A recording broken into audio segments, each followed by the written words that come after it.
Esse é o Ancapso e nós vamos falar agora de dois golpes que machucaram muito o Brasil. Não foram os piores da nossa história não, tá? Eu considero os piores golpes da nossa história o golpe do Getúlio Vargas e o golpe dos militares de 64.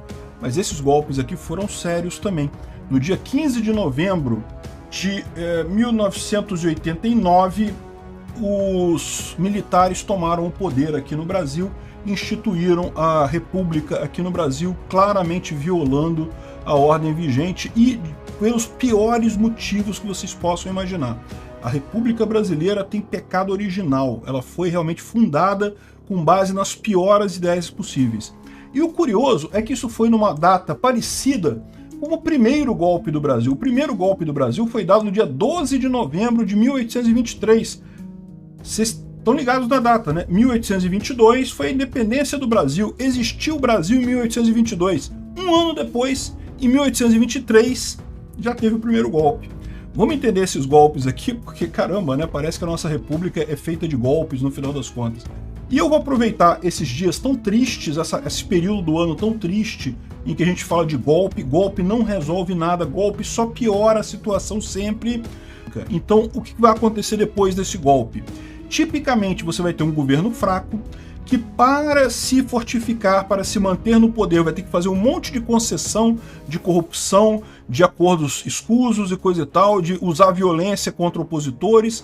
Então, por isso que eu digo para vocês, aqui no Brasil, a gente está numa situação complicada, a gente está realmente com um judiciário que está forçando a barra contra a oposição, que está fazendo um monte de coisa errada, algumas pessoas chamam de golpe do judiciário, eu não sei se eu discordo disso, vamos aguardar os próximos anos para ter uma conclusão correta disso daí, mas o fato é que sim, estamos num período de exceção, num período ruim da nossa história, né?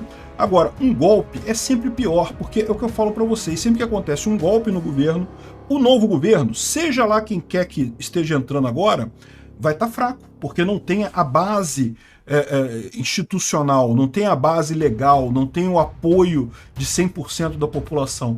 Fatalmente vai ter que fazer um monte de concessões para governar, e com isso a situação piora muito. Foi o que aconteceu, por exemplo, no dia 15 de novembro. Né? O dia 15 de novembro de 1889 foi a Declaração da República, e muita gente comemora isso, acha bacana, porque afinal o Império é uma coisa velha, uma coisa que não presta mais e coisa e tal. E eu acho que tem sim vantagens, tá? Eu não me considero um monarquista, eu acho a monarquia tem alguns fatores muito melhores que a república, mas ela tem uma falha fundamental, que é o fato de que ela tem muito poder no imperador e que, infelizmente, a genética não garante que o filho de um bom imperador seja um bom imperador. Aqui no Brasil, a gente teve uma sorte absurda, o nosso império, que durou de 1822 até 1889, a gente teve dois bons imperadores. O Dom Pedro I foi mais ou menos, foi bom, não foi ruim.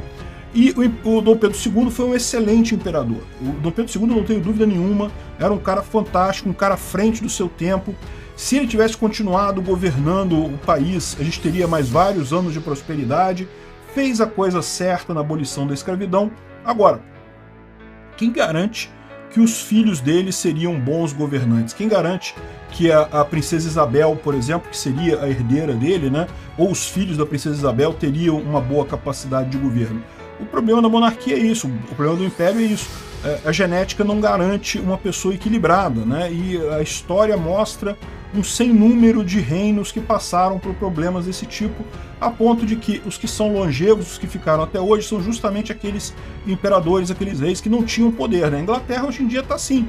Mas por quê? Justamente porque a rainha da Inglaterra, né? Até a expressão rainha da Inglaterra virou uma coisa para dizer que não faz nada, né? Ou o rei da Inglaterra hoje, que é o rei Charles, não faz nada, não apita em nada. Ele tem, em tese, direito de veto em leis, ele tem alguns poderes, em tese, dentro do governo britânico, mas na prática é uma figura meramente decorativa, né? Enfim, e aí o que aconteceu em 1889? Exatamente o que você imagina. O Deodoro da Fonseca, que era amigo do Dom Pedro II, né? Olha só, filho de uma puta o cara, né? O traíra mesmo. foi lá, deu o golpe porque falaram para ele que o Dom Pedro ia afastar ele, não sei o que lá, intriga do pessoal republicano, porque lembra, qual que era o contexto da época? O contexto da época é que Dom Pedro tinha declarado a abolição da escravidão em 1888, e o Brasil, infelizmente, era, alguns diriam que ainda é, um país atrasado pra caramba, e no final das contas ainda dependia muito de mão de obra escrava, um absurdo completo, e daí o fato do Dom Pedro ter abolido a escravidão deixou muita gente descontente nos altos círculos da República, né? E daí que gerou-se esse golpe que acabou tirando Dom Pedro II da presidência. Não que essas pessoas conseguissem recolocar a escravidão, mas foi mais um negócio de vingança, né? Ah, você realmente fez isso, pelo menos vamos tirar você daí. Daqui para frente não vai ter mais decisão desse tipo, decisão idiota desse tipo e coisa e tal. O que é um absurdo, porque, na verdade, se teve um erro do Dom Pedro nessa história da escravidão, foi ter demorado tanto tempo para tomar essa decisão. Já era para ter abolido a escravidão muitos anos antes. O Brasil foi um dos últimos países a abolir a escravidão. Um absurdo completo, uma vergonha que a gente carrega na nossa história, né?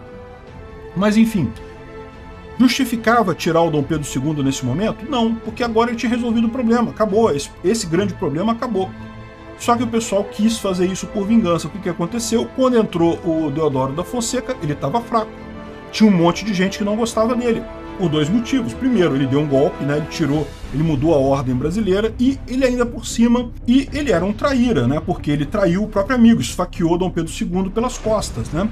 Esse tipo de coisa, isso é uma lição para a vida de vocês. Se você sabe de uma pessoa que costuma trair, você pode até ser amigo dela, não tem problema não, fala com ela, aí, legal, bacana, mas nunca, nunca confie em quem trai.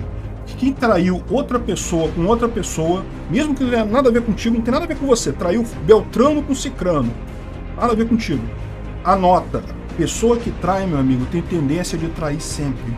Então, no momento que a pessoa fez uma traição dessa, você anota no seu caderninho, pode ficar amigo, não precisa brigar com a pessoa, não precisa, né? Mas cuidado, nunca mais confie nela. Foi o que aconteceu com o Deodoro da Fonseca. As pessoas aqui no Brasil não são idiotas, sabem que o cara é um traíra, sabiam que a qualquer momento ele poderia trair qualquer um que estivesse do lado dele. O resultado, durante o governo dele, ele precisou fazer milhões de acordos para conseguir governar, e aí piorou a situação econômica do Brasil com corrupção, com roubalheira, com inflação e não sei o que lá. E mesmo assim não conseguia ninguém confiar nele, acabou que ele pediu renúncia, vocês sabem, né? O primeiro governo republicano brasileiro não chegou ao fim, o cara pediu renúncia. E pelo menos foi digno de pedir renúncia, né? Aí assumiu o outro cara lá, que era o corno. Enfim, a gente só teve gente merda no Brasil, infelizmente, né? Durante muito tempo, só merda aqui no Brasil mesmo. Esse é o problema. Todo golpe piora a situação, não tem como melhorar a situação. E teve um outro golpe que aconteceu, esse aqui não teve tanto impacto, por quê? Porque o Brasil se tornou independente em 1822, aí Dom Pedro I colocou a Assembleia para elaborar a primeira Constituição, o pessoal começou a fazer a primeira Constituição. Aí, quando Dom Pedro I olhou para aquela Constituição que tornava ele uma rainha da Inglaterra, que dava todos os poderes para o Congresso e nenhum poder para o Imperador, ele falou, não, não, porra nenhuma, né? Foi um autogolpe. Não foi um golpe propriamente dito, porque não teve troca de poder, mas foi um autogolpe. Ele continuou como o imperador brasileiro e simplesmente prendeu, expulsou e fez um monte de merda com o pessoal que estava fazendo a Constituição nossa, que já tirava ele de fora.